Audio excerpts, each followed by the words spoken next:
Good morning friends. कैसे हैं आप लोग? आई होप आप लोग बहुत अच्छे होंगे और अपनी स्टडी को कंटिन्यू कर रहे होंगे और फिट होंगे, फाइन होंगे, हेल्दी होंगे और जो आपके ड्रीम्स हैं, जो आपके एस्पिरेशंस हैं, वो पूरे करने की कोशिश कर रहे होंगे।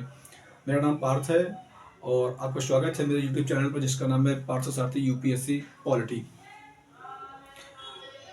एक्चुअली फ्रेंड्स,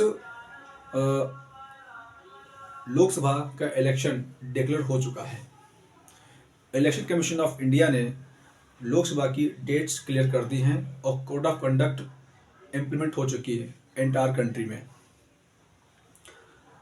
और 26 मई को यूपीएससी पीटी का एग्जाम होने जा रहा है। तो कहीं ना कहीं मुझे लगता है कि इस बार प्रीलिम्स में एक question election commission of India से पूछ सकता है UPSC.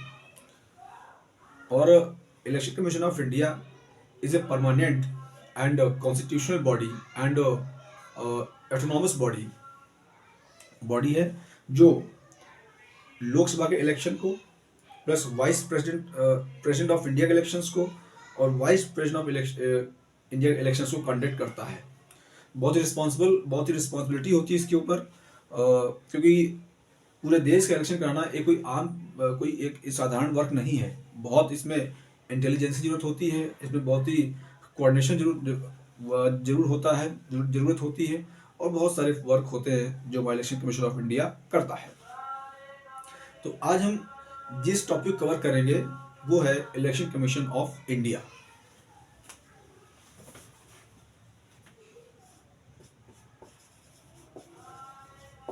Election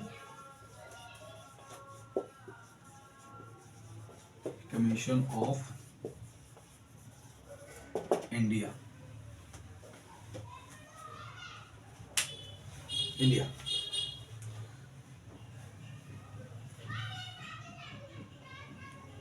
election commission of India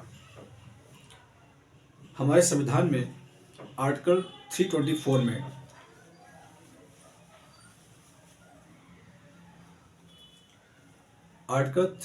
में ये डिफाइन किया गया है कि देश का इलेक्शन को कंडक्ट करने की जिम्मेदारी इलेक्शन कमीशन ऑफ इंडिया की होगी।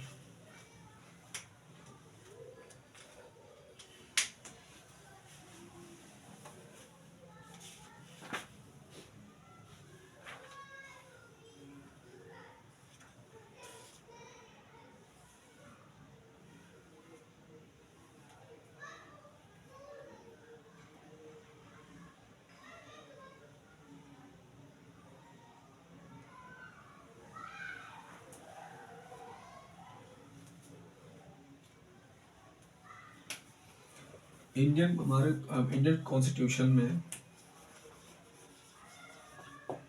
इंडियन कॉन्स्टिट्यूशन में आर्टिकल 324 टू 329 में ईसीआई को मेंशन किया गया है। मेंशन किया गया है मेंशन किया गया है।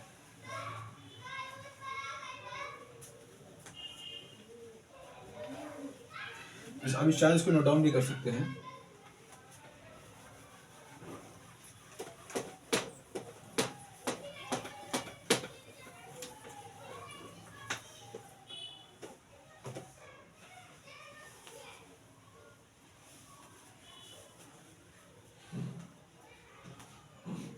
किया गया है जो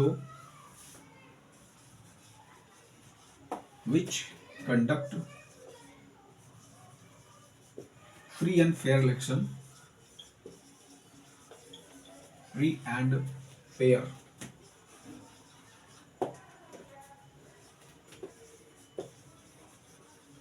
elections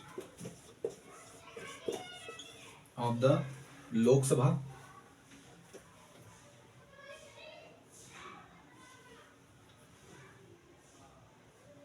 of the National Assembly, यानी parliament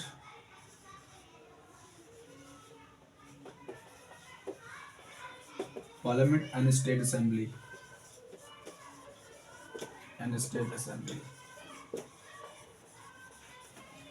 assembly, president of India,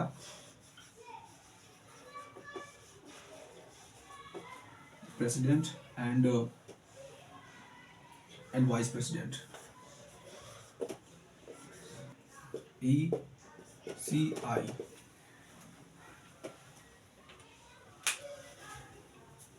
देखिए अभी रिसेंटली गवर्नमेंट ऑफ इंडिया ने 2 इलेक्शन कमिश्नर को अपॉइंट किया है, यानी प्रेजेंट टाइम में इलेक्शन कमीशन ऑफ इंडिया के जो मेंबर है वो 3 लोग हैं। लेकिन पहले क्या था कि 1950 लेकर 1950 से लेकर के 1989 तक, यानी 1989 तक केवल सिंगल मेंबर बॉडी थी।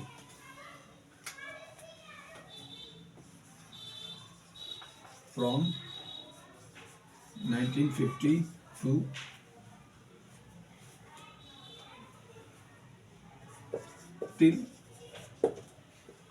1989 सिंगल मेंबर बॉडी था, सिंगल मेंबर बॉडी था। उसके बाद में इलेक्शन कमीशन ऑफ इंडिया को सिंगल मेंबर बॉडी था। इसको लेकर के हमारे पार्लियामेंट में, हमारे मीडिया हाउसेस में बहुत से डिस्कस हुए कि इलेक्शन कमीशन ऑफ इंडिया जो एक इंडिपेंडेंस एंड सॉवरेन बॉडी है उसमें कुछ चेंजेस किए जाएं, क्योंकि एक मेंबर पूरे देश को इलेक्शन कंडक्ट करने में काफ़ी असहज महसूस करता, काफ़ी उसको प्रॉब्लम्स आती होगी। तो हमारे प्रेसिडेंट ऑफ इंडिया ने 1989 के बाद में 2 मेंबर और अपॉइंट किए।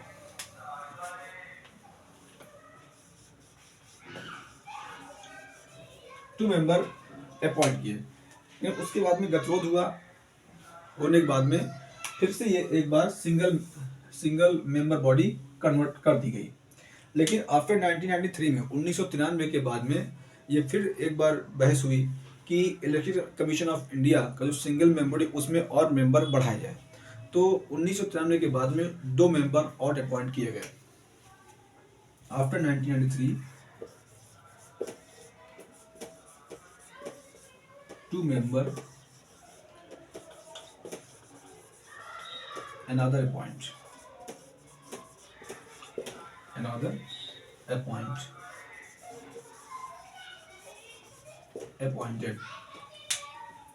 अपॉइंट किए गए। तो 1993 से लेकर आज तक election commission of India 3 member body है जो वाकई में फ्री और फेयर इलेक्शंस कंडक्ट करने में महारत हासिल कर चुका है। और उसने समय समय कई इलेक्शन पर्व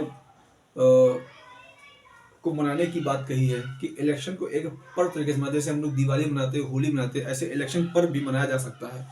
और election commission of India time to time guidelines provide करता रहता है।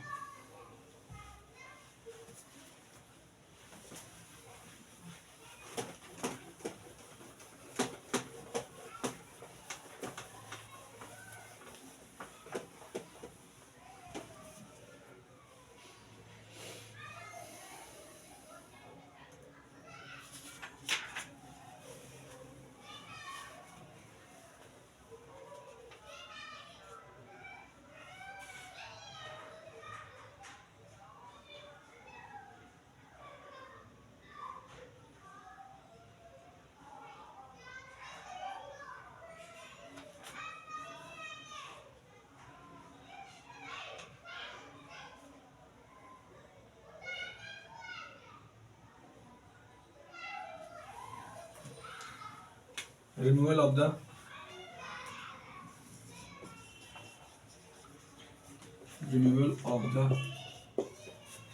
Election Commission of India member।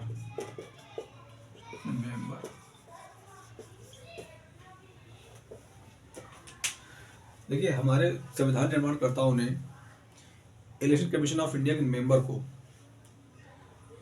एक स्ट्रांगनेस प्रोवाइड कराई है। स्ट्रांगनेस मतलब ये होता है कि मान लिया किसी प्रधानमंत्री का मन हो गया कि हमें इलेक्शन कमीशन ऑफ इंडिया को हटा देना है, रिमूव कर देना है, ऐसे रिमूव नहीं कर सकते आप।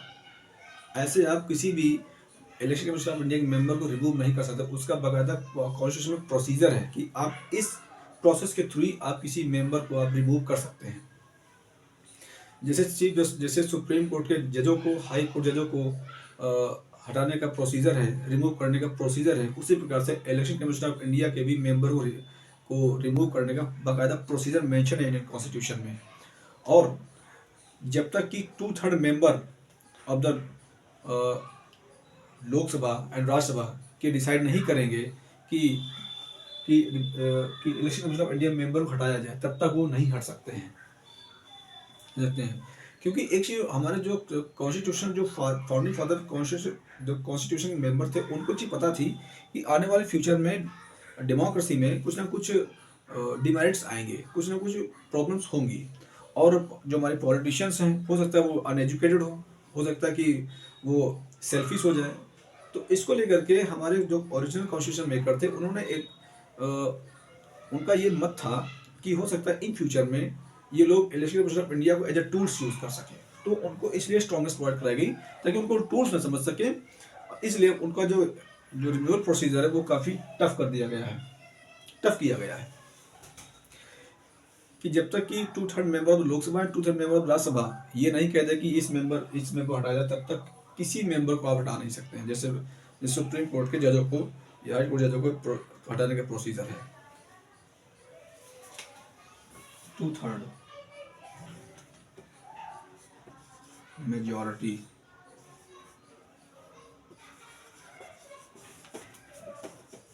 Of the member.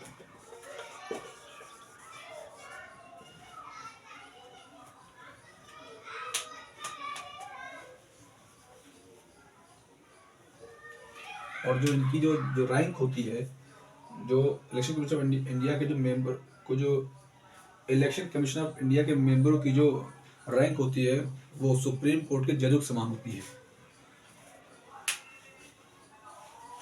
जजों की समान होती है। एक्चुअली फ्रेंड्स, अभी recently election commission of India को लेकर के काफ़ी क्रिटिसिज्म हुआ, काफ़ी भ्रांतियाँ, काफ़ी ऑपोजिशन किया गया कि जैसे अभी लास्ट ईयर 4 स्टेट में इलेक्शन कंडक्ट किए गए, उसको ईवीएम को लेकर के काफ़ी क्वेश्चंस उठाए गए इलेक्शन कमीशन ऑफ इंडिया पर कि election commission of India EVM से वोट क्यों कराता है, बैलेट बॉक्स से वोट क्यों नहीं कराता, जबकि यूनाइटेड स्टेट्स ऑफ अमेरिका में और ब्रिटेन में आज भी बैलेट बॉक्स से इलेक्शंस होते हैं। कई ओपोजिशन पार्टियों ने एलिगेशन लगाया इलेक्शन कमीशन ऑफ इंडिया पर। इस पर काफ़ी मीडिया हाउसेस में काफ़ी डिबेट हुई। हमारे सुप्रीम कोर्ट ऑफ इंडिया के जो वकील थे, उन्होंने भी काफ़ी क्रिटिसिज्म किया, काफ़ी डिबेट हुई। हालांकि अभी जो रिसेंटली जो जो लोकसभा का इलेक्शन होने जा रहा है, वो भी ईवीएम से ही कंडक्ट किया जाएगा। प्लस काफ़ी ओपोजिशन पार्टियों ने इलेक्शन कमीशन ऑफ इंडिया के जो वर्किंग जो फंक्शन पर काफ़ी क्वेश्चन मार्क लगाए। इसको लेकर सुप्रीम कोर्ट ने इंटरप्रेट किया था कि इलेक्शन कमीशन ऑफ इंडिया की जो अपॉइंटेड कमेटी होगी, उसमें रिफॉर्म्स किए जाए। रिफॉर्म्स किए जाए, एक्चुअली उसमें प्राइम मिनिस्टर होना चाहिए, plus leader of the opposition होना चाहिए, और सुप्रीम कोर्ट का चीफ जस्टिस होना चाहिए। ये सुप्रीम कोर्ट ऑफ इंडिया ने इंटरप्रेट किया।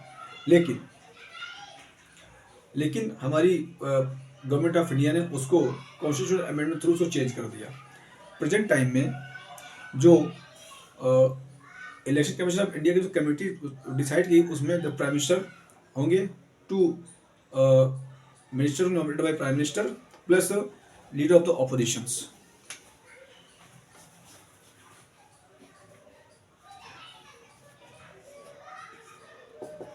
ECI committee, appointed committee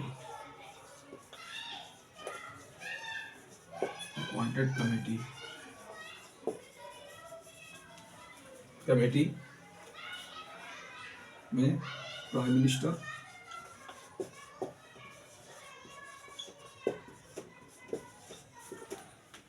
to ministers,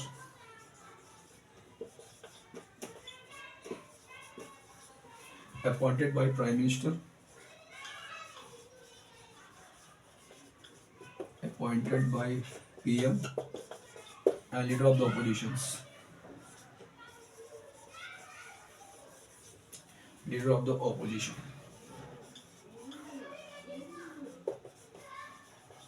Oppositions.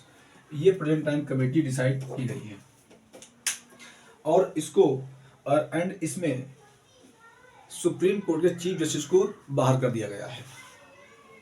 हालांकि ऐसा नहीं होना चाहिए क्योंकि सुप्रीम कोर्ट का चीफ जस्टिस कॉन्स्टिट्यूशन का एक कस्टोडियन होता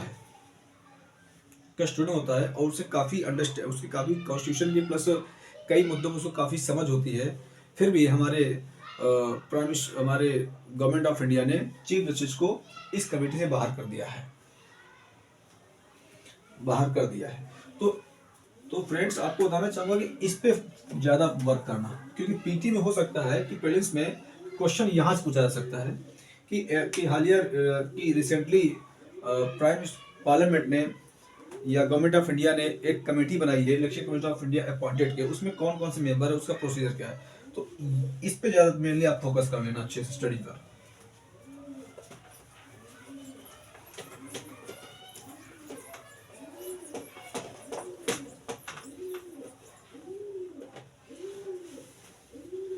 अब देखिए sir, powers election commission of India के पावर्स एंड फंक्शंस क्या है। पावर एंड फंक्शंस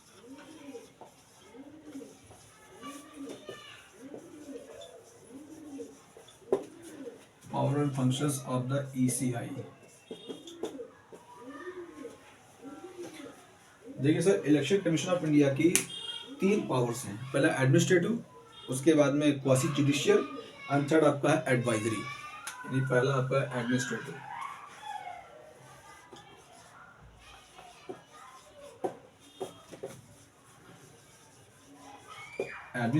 सेकंड आपका है एडवाइजरी,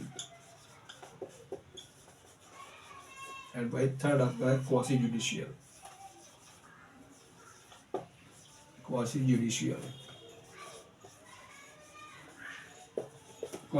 बॉडी।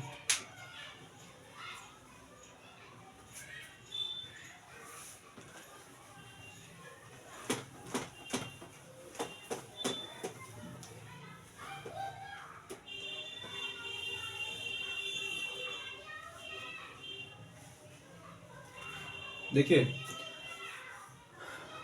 भारत का जो क्षेत्र है इसको कॉन्स्टिट्यूएंट में चेंज करने का राइट्स केवल किसके पास होता है, इलेक्शन कमीशन ऑफ इंडिया। करता कौन है, डेफिनेशन अधिकार होता है कि भारत के क्षेत्र को हम कितने कॉन्स्टिट्यूशन में डिफाइन कर सकते हैं। जैसे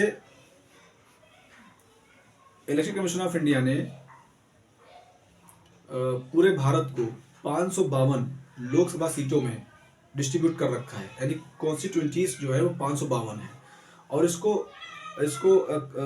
ग्राउंड लेवल वर्क करता है डेलिमिटेशन कमीशन ऑफ इंडिया, इस पर वर्क करता है।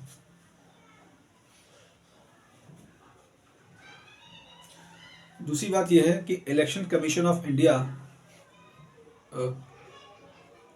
ये डिसाइड करता है कि इलेक्शन का शेड्यूल क्या रहेगा, डेट कब डिक्लेरेशन की जाएंगी, नोटिफिकेशन कब इंट्रोड्यूस करेगा। ये भी फंक्शंस किसका होता है, इलेक्शन कमीशन ऑफ इंडिया का होता है।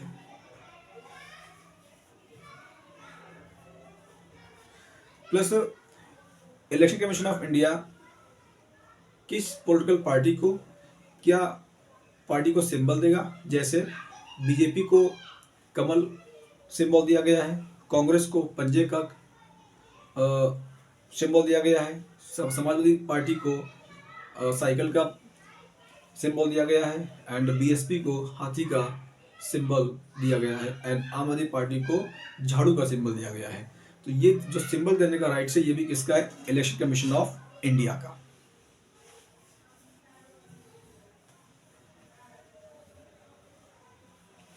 प्लस जब भी इलेक्शंस होता है, चाहे वो राज्यसभा का हो, चाहे वो स्टेट का हो या इंडिया का हो, यानी जनरल इलेक्शंस हो चाहे स्टेट असेंबली इलेक्शंस हो, कोड ऑफ कंडक्ट लगाने का एक्सक्लूसिव राइट्स किसके पास होता है, केवल इलेक्शन कमीशन ऑफ इंडिया के पास में।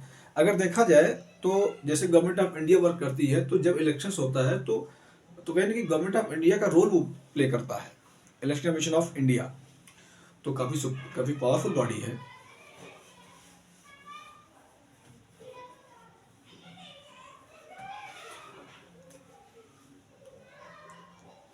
अगर गवर्नर अगर किसी मेंबर को डिस्क्वालीफाई किया जाए, तो गवर्नर किसी स्टेट अगर by the way state assembly में किसी मेंबर पर एलिगेशंस लगे और उसको डिस्क्वालीफाई किया किया जाए, तो इसके लिए governor election commission of India से रिकमेंडेशंस करने के बाद ही उसको डिस्क्वालीफाई किया जा सकता है, अदरवाइज नहीं किया जा सकता है। ऐसा सेम प्रोसीजर हमारे पार्लियामेंट के अंदर भी है। अगर किसी मेंबर को डिस्क्वालीफाई करना है राष्ट्रपति के द्वारा, तो राष्ट्रपति इलेक्शन कमीशन ऑफ इंडिया से रिकमेंडेशंस या उसे कंसल्ट करके ही उसको डिस्क्वालीफाई किया जा सकता है, अन्यथा नहीं।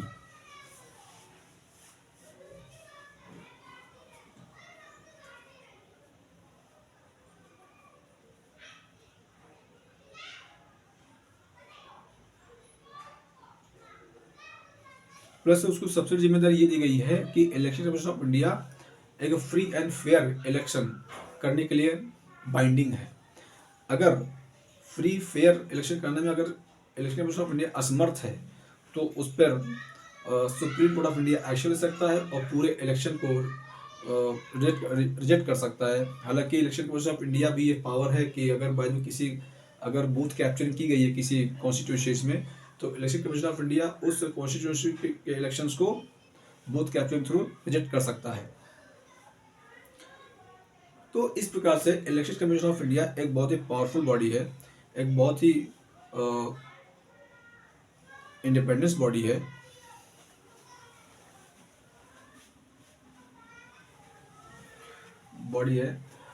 आगे का जो भी इसमें इलेक्शन कमीशन ऑफ इंडिया में जो भी अभी रह गया है, उसको हम नेक्स्ट क्लास में कवर करेंगे। प्लस सबसे बड़ी बात, इलेक्शन कमीशन ऑफ इंडिया इस बार प्रिपेयर कर लेना, क्योंकि हो सकता है कि इस बार के प्रीलिम्स में इलेक्शन कमीशन ऑफ इंडिया से क्वेश्चन पूछा जा सकता है, क्योंकि अभी न्यू कमेटी अपॉइंटमेंट की गई है। प्लस इस पर काफ़ी एलिगेशंस लगाए गए हैं ऑपोजिशन पार्टी द्वारा, चाहे वो ईवीएम को लेकर हो, चाहे वो फ्री एंड फेयर इलेक्शन को लेकर के हो। काफ़ी भ्रांतियाँ इलेक्शन कमीशन ऑफ इंडिया पर लगे हैं। प्लस अभी सुप्रीम कोर्ट ऑफ इंडिया के चीफ जस्टिस को कमेटी से बाहर किया गया है, तो इस बार क्वेश्चंस बन सकता है। तो इसलिए आप इसको अच्छे से स्टडी कर लेना। और आपको वीडियो कैसा लगा, अपने कमेंट प्लस सब्सक्राइब और लाइक कर दीजिए। आपका बहुत बहुत धन्यवाद। Thank you so much.